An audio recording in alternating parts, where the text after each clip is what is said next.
Hello friends. Railway group D की reasoning series को आगे बढ़ाते हुए आज हम सोल्व करेंगे रीजनिंग के 20 मोस्ट इम्पोर्टेंट क्वेश्चन जो हर बार रिपीट होते हैं। तो पहला क्वेश्चन है, ये सभी क्वेश्चन प्रीवियस ईयर क्वेश्चन है जो पिछले एग्जाम में पूछे गए थे। पहला क्वेश्चन है, अमित के बेटे का जन्म 10 अक्टूबर 2012 को हुआ था। वह सप्ताह के किस दिन पैदा हुआ था? सोमवार, मंगलवार, बुधवार या गुरुवार? तो इस टाइप के क्वेश्चन को कैसे सोल्व करेंगे, इसके लिए हमें दो चीज़ों की ज़रूरत होगी। एक तो होता है मंथ कोड। मंथ कोड होता है 033 614 625 और 035। ये होता है हमारा जनवरी से लेके और दिसंबर तक का। फरवरी, मार्च, अप्रैल, मई, जून, जुलाई, अगस्त, सितंबर, अक्टूबर, नवंबर और दिसंबर का। एक हमें ज़रूरत होती है, दूसरा फार्मूला होता है कि दिन प्लस महीना प्लस साल प्लस लीप का साल, लीप ईयर, और इसको हमें 7 से भाग करना होता है। तो इन दोनों फार्मूलों की का यूज करके हम इस क्वेश्चन को सोल्व करेंगे। तो देखो, अगर दिन की जगह पे हम 10 लेते हैं, उसके बाद है महीना, महीना है अक्टूबर का, और हमें अक्टूबर महीने का कोड लेना है। तो अक्टूबर का क्या कोड था? जनवरी, फरवरी, मार्च, अप्रैल, मई, जून, जुलाई, अगस्त, सितंबर, अक्टूबर। अक्टूबर का कोड था 0, तो हमें 0 लिया। उसके बाद ईयर, ईयर है साल है 2012, हमें 1900 से आगे वाला लेना है। तो 1900 से 2012 तक कितना हुआ? 112 साल। तो 112 साल लिया हमने। उसके बाद लीप ईयर। अब इस 112 में कितने लीप ईयर हैं, हम उसको 4 से भाग करके देखते हैं। लीप ईयर निकालने के लिए 4 से भाग करना होता है।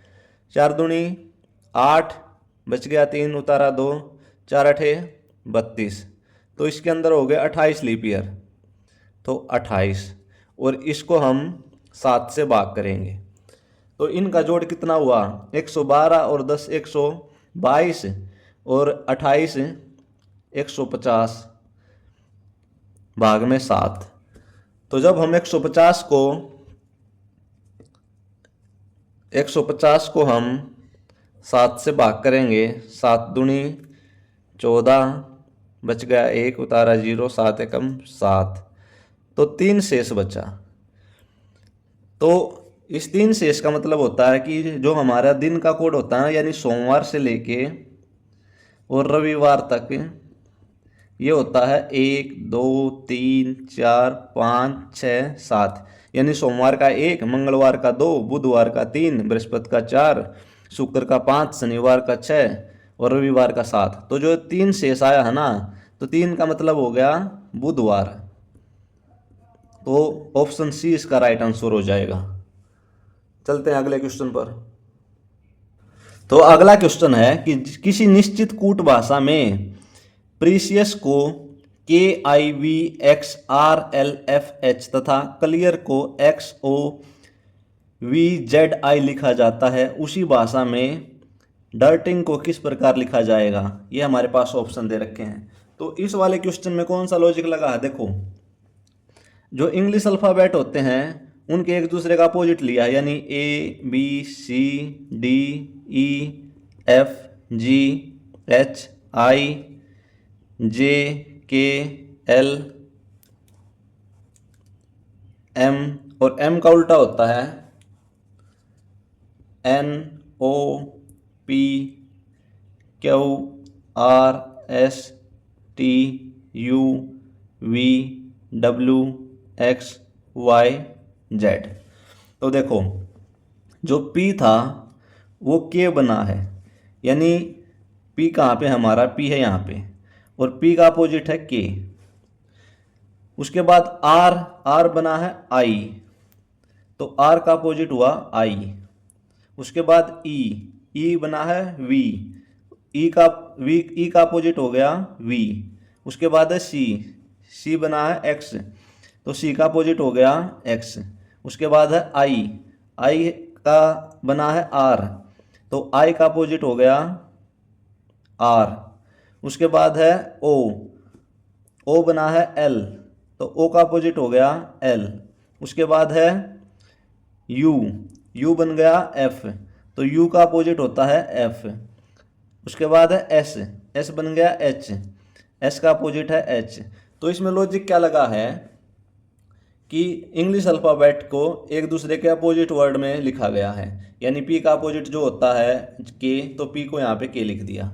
तो अब हम पूछा गया कि D I R T Y I N G, इसको किस प्रकार लिखेंगे। तो हम इसको यहाँ से उठा के इसका अपोजिट लिखना स्टार्ट करेंगे। तो डी का होता है डब्लू, डब्लू के बाद आई का होता है आर, आर का होता है आई, टी का होता है जी, और वाई का होता है बी, आई का होता है आर, एन का होता है एम, और जी का होता है टी। तो W R I G, W R I G, B R M T, B R M T. तो ऑप्शन बी इसका राइट आंसर हो जाएगा। चलते हैं अगले क्वेश्चन पर। अगला क्वेश्चन है कथन और निष्कर्ष का, कि सभी झरने नाले हैं, कुछ नाले खाड़ियां हैं और कोई खाड़ी नल नहीं है। उसके बाद निष्कर्ष दे रखा कि कुछ नल खाड़ियां हैं, कोई झरने नल नहीं है, कुछ नाले झरने हैं। और उसके बाद ये चार ऑप्शन दे रखे हैं। तो इस टाइप के क्वेश्चन को कैसे सोल्व करेंगे, देखो सभी झरने नाले, इसको हम वेन डायग्राम के तरीके से सोल्व करेंगे। तो ये हो गया हमारा झरना, सभी झरने क्या हैं, नाले। उसके बाद है कुछ नाले खाड़ियां हैं, तो कुछ नाले हो गए खाड़ियां, कोई खाड़ी नल नहीं है, तो कोई खाड़ी नल नहीं है। यह बन गया हमारा वेन डायग्राम। अब इसको देखते हैं कि कुछ नल खाड़ियां हैं, तो नल यहाँ पे है और खाड़ियां यहाँ पे, इनके बीच कोई संबंध है ही नहीं, तो ये हो जाएगा गलत। कोई झरने नल नहीं है, तो देखो नल के अंदर ही झरने हैं, तो नल का कुछ पार्ट तो झरना होगा ही, परंतु इसमें बोला कि कोई झरने नल नहीं है, तो ये तो गलत है, क्योंकि कुछ नल तो झरने हैं ही। उसके बाद है कुछ नाले झरने हैं, तो कुछ नाले जो हैं वो झरने हैं। देखो अगर नाले का ये पार्ट लिया जाए तो ये तो झरना है ना, तो ये हो गया राइट। तो इसमें सिर्फ केवल निष्कर्ष 3 अनुसरण कर रहा है। इसमें बोला गया कि कुछ नाले झरने हैं, तो ये पूरा पार्ट है नाले का और उसके अंदर झरना है, तो कुछ नाले का कुछ पार्ट झरना होगा, तो ये बिल्कुल सही बात है। तो ऑप्शन ए इसका राइट आंसर हो जाएगा। अगला क्वेश्चन है कि दिए गए अक्षर प्रतीक श्रृंखला का अध्ययन कीजिए और नीचे दिए गए प्रश्नों के उत्तर दीजिए। यह एक सीरीज दी गई है और पूछा गया कि यदि हम प्रत्येक स्वर को किसी व्यंजन से प्रतिस्थापित कर दें और इसी प्रकार यदि हम मूल श्रृंखला के प्रत्येक व्यंजन को किसी स्वर से प्रतिस्थापित कर दें तो परिणामी श्रृंखला में कितने व्यंजनों के ठीक बाद कोई प्रतीक आएगा। तो देखो इस क्वेश्चन को कैसे करेंगे हम। स्वर इसमें कौन कौन से हैं स्वर, ए, ई, आई, ओ, यू, तो स्वर हो गई ये। उसके बाद व्यंजन लेंगे हम। इसमें व्यंजन कौन कौन से हैं, इसमें L, S, B, W, M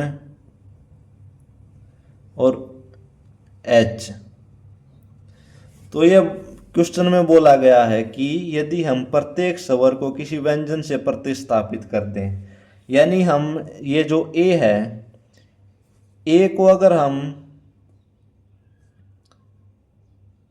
C लिखेंगे, ई को अगर हम डी लिखेंगे, क्योंकि ई व्यंजन है और डी, ई स्वर है और डी व्यंजन है, बोला यही गया कि स्वर को व्यंजन में बदलना है, तो हम किसी भी व्यंजन में बदलेंगे।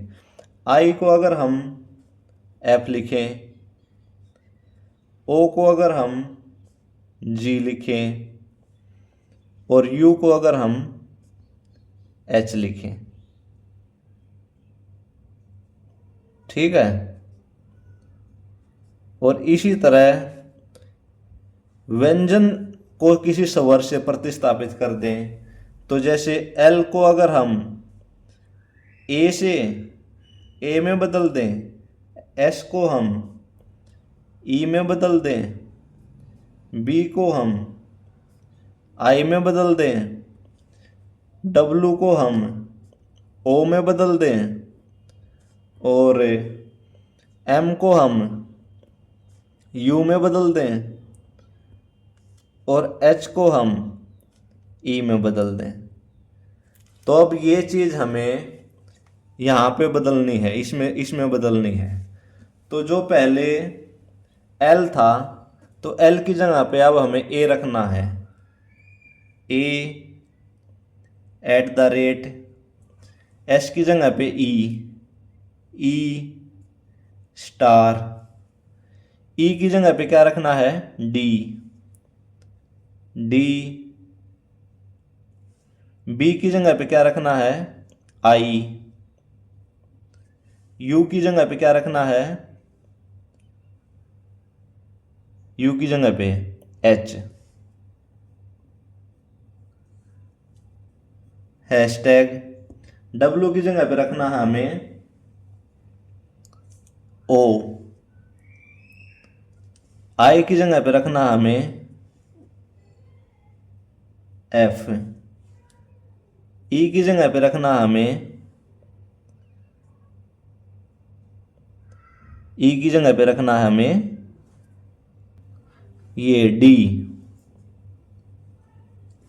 एम की जगह पे हमें रखना है यू, एट द रेट, ओ की जगह पे हमें रखना है जी, ये डॉलर का साइन, हैशटैग, बी की जगह पे अब हमें रखना है आई स्टार, एच की जगह पे अब हमें रखना है ई,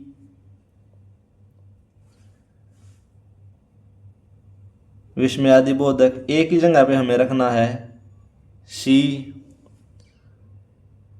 एंड एल की जगह पे हमें रखना है ए, और ओ की जगह पे हमें रखना है जी। तो ये बोला गया, तो परिणामी श्रृंखला में कितने व्यंजनों के ठीक बाद कोई प्रतीक आएगा। तो एक तो हमारा हो गया डी के बाद ये वाला प्रतीक, उसके बाद हो गया एच के बाद हैशटैग, उसके बाद हो गया एफ के बाद ये वाला साइन, उसके बाद हो गया जी के बाद डॉलर वाला साइन, उसके बाद हो गया सी के बाद एंड वाला साइन।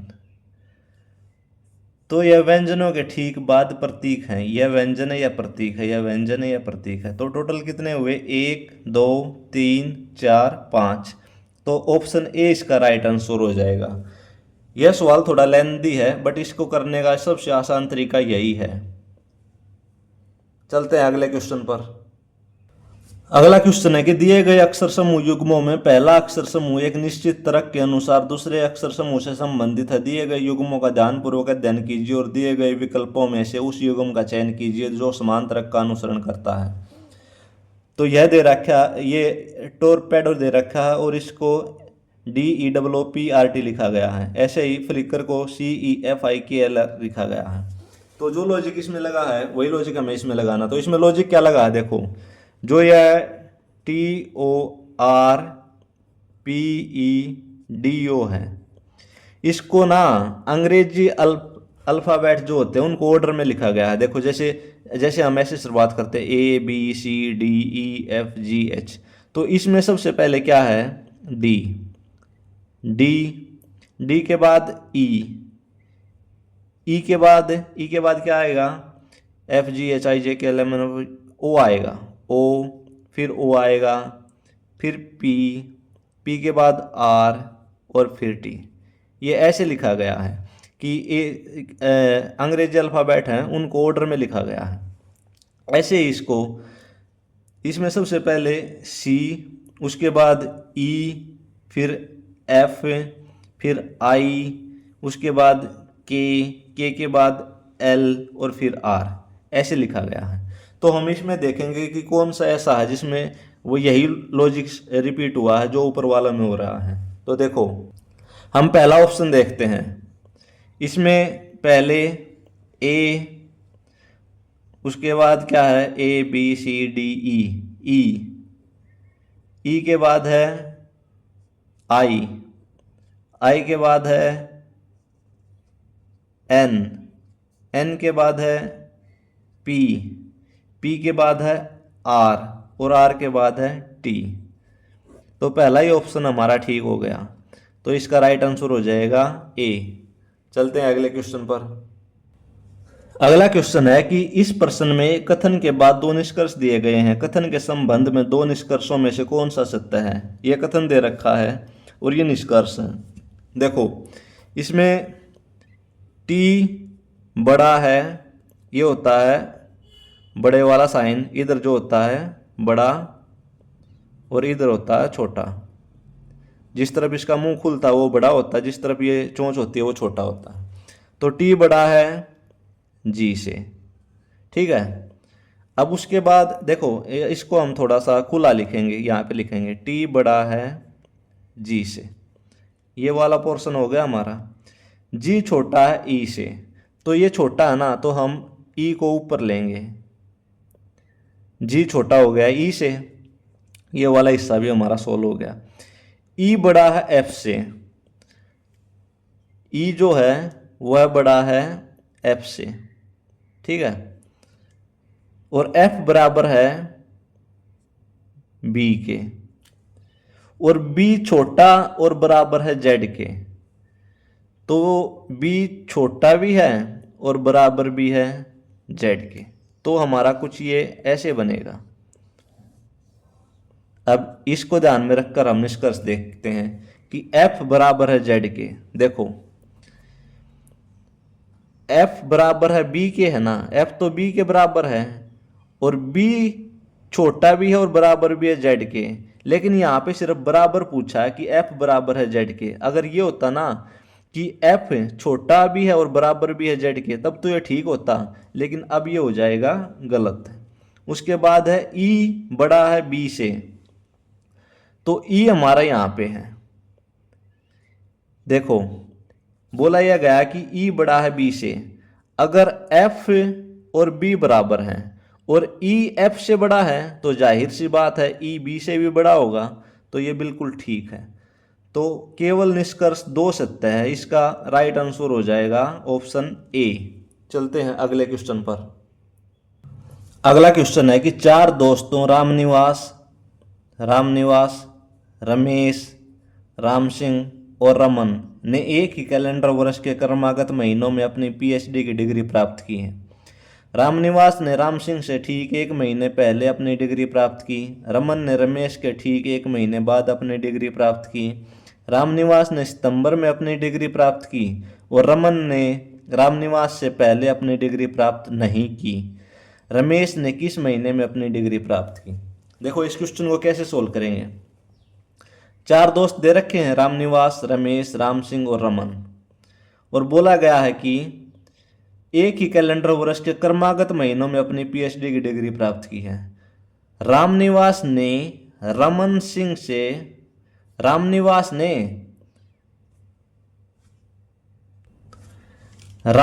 से ठीक एक महीने पहले अपनी डिग्री प्राप्त की है। तो रामनिवास ने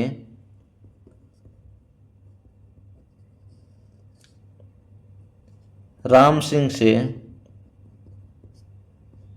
एक महीने पहले अपनी डिग्री प्राप्त की, तो रामनिवास ऊपर हो जाएगा, राम सिंह नीचे हो जाएगा। आगे बढ़ते हैं। रमन ने रमेश के ठीक एक महीने बाद अपनी डिग्री प्राप्त की, तो रमेश के ठीक एक महीने बाद रमन ने अपनी डिग्री प्राप्त की, तो हमारे पास चारों हो गए। आगे है कि रामनिवास ने सितंबर में अपनी डिग्री प्राप्त की, इसने की है सितंबर में। तो राम सिंह ने की है अक्टूबर में। ठीक है, रामनिवास ने सितंबर में अपनी डिग्री प्राप्त की और रमन ने रामनिवास से पहले अपनी डिग्री प्राप्त नहीं की। तो यह बोल रहा है कि रमन ने इससे पहले अपनी डिग्री प्राप्त नहीं की, मतलब बाद में की है। अगर बाद में की है तो यह रमेश आ जाएगा यहाँ पर और इसके नीचे आ जाएगा रमन।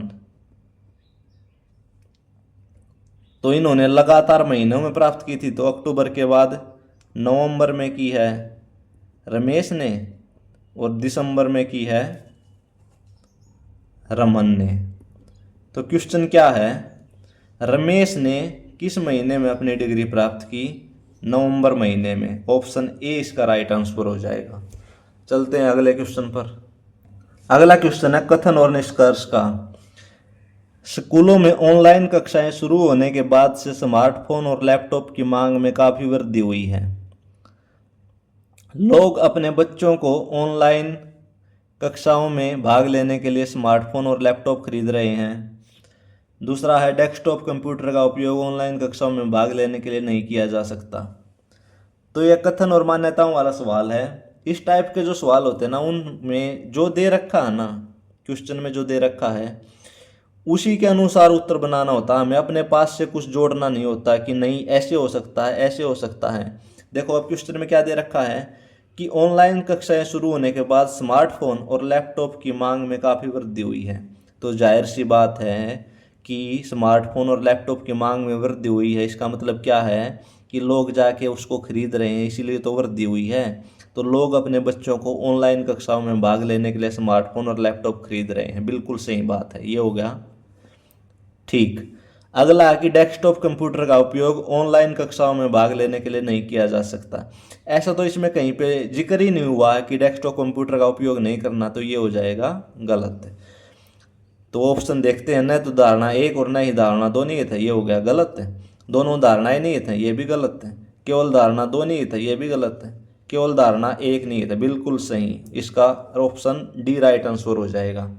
चलते हैं अगले क्वेश्चन पर। अगला क्वेश्चन है कि निम्नलिखित में से कौन सा अक्षराकीय समूह श्रृंखला को तार्किक रूप से पूर्ण बनाने के लिए प्रश्न चिन्ह के स्थान पर आएगा? यह सीरीज दी गई है और पूछा गया है कि यहाँ पर क्या आएगा। देखो इसमें क्या लॉजिक लगा है, ए में 2 जोड़ने के बाद क्या बना है? सी। ठीक है, उसके बाद डी में 2 जोड़ने के बाद क्या बना है? एफ। उसके बाद जी में 2 जोड़ने के बाद क्या बना है? आई। तो देखो A B C D E F G H I, तो यहाँ पर जे एल और बीच में क्या आएगा? अगर यहाँ पे एक्स वाई जेड है तो यहाँ पर आ जाएगा डब्ल्यू। तो सिर्फ हम इतना करने के बाद एक बार ऑप्शन चेक करके देखते हैं कि कहीं पे ऐसा है। तो पहले में ऐसा नहीं है, ये हो गया गलत। दूसरे में ऐसा नहीं है, ये भी हो गया गलत। तीसरे में ऐसा नहीं है, ये भी हो गया गलत। चौथे में ऐसा है, बिल्कुल सही। तो option D 15 J W L 16 इसका राइट आंसर हो जाएगा। सिर्फ 4 सेकंड का सवाल है ये। दिखने में ऐसा लग रहा है कि पता नहीं क्या है इसमें। सिर्फ एक पैटर्न को उठा के देख लेना और एक बार ऑप्शन चेक कर लेना। चलते हैं अगले क्वेश्चन पर। अगला क्वेश्चन है कि राम की आयु 55 वर्ष है और सोम की आयु 25 वर्ष है। कितने वर्ष पहले राम की आयु सोम की आयु से 3 गुना थी? तो ऐसे सवाल को करने का सबसे आसान तरीका ऑप्शन उठा के करेंगे। देखो ये बोल रहा है कि राम की आयु 55 वर्ष और सोम की आयु 25। तो राम की है 55 और सोम की है 25। तो कितने वर्ष पहले राम की आयु सोम की आयु की 3 गुना थी? तो पहला ऑप्शन उठा के देखते हैं हम। 7 साल पहले इसकी कितनी हो जाएगी? इसमें से हम 7 घटाएंगे 48, इसमें से हम 7 घटाएंगे 18। 18 की 3 गुना कितनी होती है? 54। तो ये तो 54 के बराबर नहीं है, ये हो गया गलत। दूसरा उठा के देखते हैं। 55 में से हम 10 घटाएंगे 45। 25 में से हम 10 घटाएंगे 15। क्या ये 15 ये कितने होते हैं? 45। बिल्कुल सही। तो सोम की आयु इसकी सोम की आयु हो गई यहाँ पर 15 और राम की हो गई थी 45। तो यह राम की आयु 3 गुना होगी। तो ऑप्शन बी जो है 10 वर्ष पहले, तो राइट आंसर हो जाएगा इसका ऑप्शन बी। चलते हैं अगले क्वेश्चन पर। अगला क्वेश्चन है कि गायत्री अपने घर से चलना प्रारंभ करती है और दक्षिण दिशा की ओर 100 मीटर चलती है। हम यहीं से बनाना स्टार्ट करेंगे। ये होगी पूर्व, पश्चिम, उत्तर और दक्षिण। तो नीचे की तरफ होगी दक्षिण 100 मीटर। ये थी गायत्री, घर से चलना शुरू किया था गायत्री ने। फिर वह दाएं मुड़ती और 120 मीटर चलती है। ये हो गया इसका बाएं वाला हिस्सा, ये हो गया दाएं वाला हिस्सा। 120 मीटर दाएं चली। फिर वह दाएं मुड़ती और 100 मीटर चलती है। 100 मीटर चलती है दाएं। अंत में वह पुनः दाएं मुड़ती है और 180 मीटर चलती है। देखो इनके बीच कितना है? 120। तो 120 तो यहां तक हो गया और अब उसे 60 और चलना है, प्लस 60, तब जाके वो 180 मीटर चली है ना। अब वह प्रारंभिक बिंदु से कितनी दूर है? यानी उसका प्रारंभ वाला बिंदु था ये, तो कितनी दूर हुई? 60 मीटर। तो ऑप्शन सी 60 मीटर इसका राइट आंसर हो जाएगा, क्योंकि सभी मोड़ थे ना वो 90 डिग्री के थे। चलते हैं अगले क्वेश्चन पर। अगला क्वेश्चन है कि एक निश्चित कूट भाषा में ट्राई को 63 और नोट को 49 लिखा जाता है, उसी भाषा में DUG को किस प्रकार लिखा जाएगा? ऑप्शन है 30, 40, 36 और 32। तो देखो इस क्वेश्चन में क्या लॉजिक लगा है। जो ये ट्राई है, टी इंग्लिश अल्फाबेट में कौन से नंबर पे होता है? टी होता है 20वें पे, आर होता है 18वें नंबर पे और वाई होता है 25वें नंबर पर। अगर हम इनको जोड़ेंगे 20 और 18, 38 और 25, 63, तो हुआ क्या है? इंग्लिश अल्फ़ाबेट में उनके जो इंग्लिश अल्फ़ाबेट जोन से नंबर पे होते हैं उन पे लिख के और उनका जोड़ किया गया है। तो ऐसे ही एक बार हम नोट का और देखते हैं कि एन होता है हमारा 14वें नंबर पर, ओ होता है 15वें नंबर पर और टी होता है 20वें नंबर पर। तो 20 और 15 35 और 14 49। बिल्कुल सही, यही लॉजिक लग रहा है। अब हम इसमें लगाएंगे DUG। डी होता है हमारा 4 नंबर पर, यू होता हमारा 21वें नंबर पर और जी होता हमारा 7वें पर। तो 21 और 7 28 और 4 32। तो ऑप्शन डी 32 इसका राइट आंसर हो जाएगा। चलते हैं अगले क्वेश्चन पर। अगला क्वेश्चन है कि निम्नलिखित में से कौन सी संख्या दी गई श्रृंखला में प्रश्न चिन्ह के स्थान पर आएगी? 14, 14, 17, 85, 92 क्वेश्चन मार्क। ऑप्शन हमारे पास 828, 628, 418 और 924। तो देखते हैं इसमें कौन सा लॉजिक लग रहा है। देखो अगर हम 14 14 कब बनेगा? अगर हम 14 में गुणा 1 करते हैं तो 14 बन गया। और 14 से 17 करने के लिए 14 में हम जमा 3 कर देते हैं तो 17 हो गया। और अगर 17 से 85, 17 से 85, 17 पंजे 85, तो गुणा 5 करते हैं तो 85 होगा। तो देखो क्या हुआ इसमें, 14, 14, 17, 85, 92 और क्वेश्चन मार्क। यहाँ पर हुआ गुणा 1 जमा 3 गुणा 5 जमा 7, तो गुणा 9 करना पड़ेगा। अब हमें ये विषम संख्याएं लिखी गई हैं 1, 3, 5, 7, 9। पहले गुणा है फिर जमा, गुणा जमा, यहाँ पर गुणा। तो 92 की और 9 की गुणा करेंगे हम 9 दूनी 18, असल का 1, 9 नीम 81 और 1 82। तो 828 ऑप्शन ए इसका राइट आंसर हो जाएगा। चलते हैं अगले क्वेश्चन पर। अगला क्वेश्चन है कि पी क्यू आर एस और टी उत्तर की ओर मुख करके एक सीधी रेखा में बैठे हैं। एस पी और आर दोनों का निकटतम पड़ोसी है। आर एस और क्यू दोनों का निकटतम पड़ोसी है। क्यू आर और टी दोनों का निकटतम पड़ोसी है। तो क्यू के निकटतम पड़ोसी कौन है? तो ऐसे क्वेश्चन को सोल्व करने के लिए हमें इनको उत्तर की तरफ बैठाएंगे। हम 2 बार बैठा के देखेंगे, क्योंकि यही इनका बेस्ट तरीका होता है बिठाने का, कि 1 2 3 4 और 5, 1 2 3 4 5। पहले क्या बोला गया कि एस पी और आर दोनों का निकटतम पड़ोसी है। तो एस पी और आर दोनों का निकटतम पड़ोसी हो गया। लेकिन ऐसा भी तो हो सकता है ना कि एस यहाँ पे है और आर यहाँ पे भी तो हो सकता है। इसलिए ये 2 डायग्राम लेने पड़ते हैं, 2 बार बनाना पड़ता है इसको। ठीक है। आगे कि आर एस और क्यू दोनों का निकटतम पड़ोसी है। तो अगर हम क्यू को यहाँ पे बैठाएं तो आर एस और क्यू दोनों का निकटतम पड़ोसी हो गया।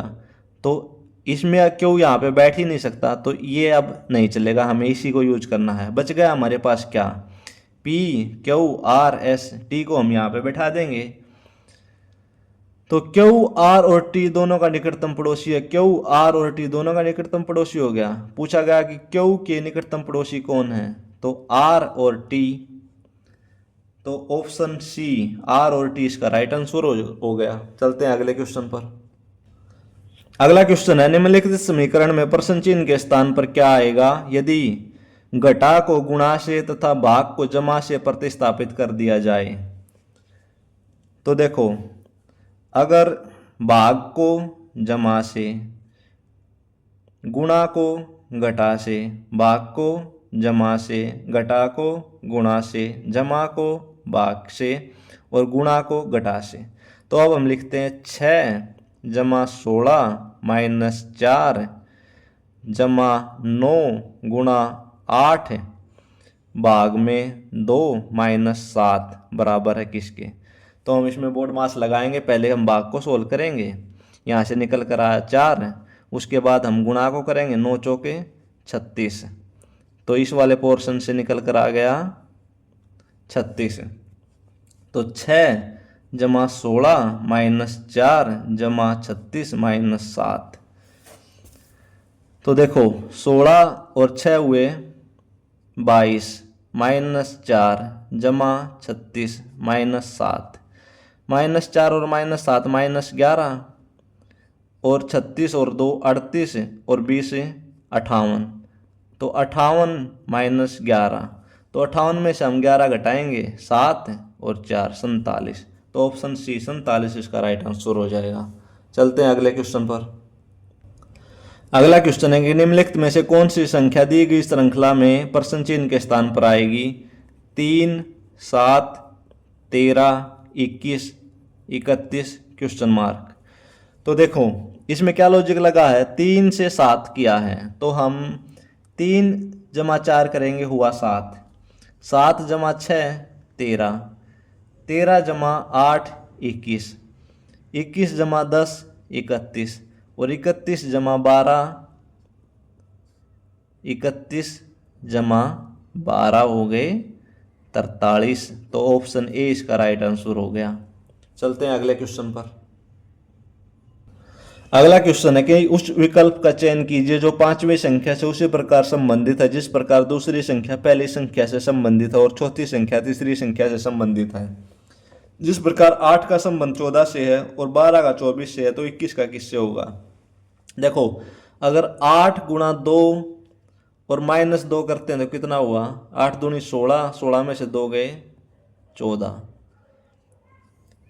अगर 12 गुणा 2 माइनस 2 करते हैं, 12 दूनी 24, 24 में से 2 घटाएंगे 22। तो 21 गुणा 2 माइनस 2, 21 दूनी 42 माइनस 2 40। तो ऑप्शन बी इसका राइट आंसर हो जाएगा। आई होप फ्रेंड्स आपको वीडियो पसंद आई होगी।